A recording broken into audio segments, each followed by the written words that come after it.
Hello বন্ধুরা, আজকে কিন্তু একটা সুন্দর ভিডিও নিয়ে চলে এসেছি, দেখতে থাকো। তোমার BS6-এর গাড়ি আছে, তুমি ভাবছো যে আমার গাড়ির ডিস্টার্ব ঠিক হচ্ছে না কেন? তোমার গাড়ির ডিস্টার্ব ঠিক হবে কি? তুমি তো একই ভুল বারবার করে চলেছো। তোমার গাড়ির রিয়ার ফিল্টারটা বারবার পরিষ্কার করে নিচ্ছ, পরিষ্কার করে করে লাগাচ্ছ, এটা তো তুমি বড় ভুল করছো।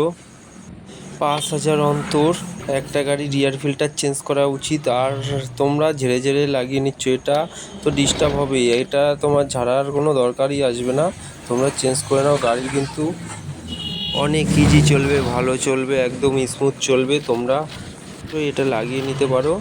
দেখো, আমি কিন্তু সেই এয়ার ফিল্টারটা খুলে নতুন লাগিয়ে নিচ্ছি। আর আমার ভিডিও যদি তোমাদের কাছে ভালো লেগে থাকে, এরকম ছোট ছোট ভিডিও, ইউনিক ইউনিক ভিডিও, তাহলে কিন্তু তোমরা অবশ্যই লাইক শেয়ার কমেন্ট করতে একদম ভুলবে না। একটু শেয়ার করে দেবে। তোমাদের লাইক শেয়ার কমেন্ট আমাদের ভিডিও বানাতে অনেক অনেক আসে, অতি প্রেরণা বাড়ে।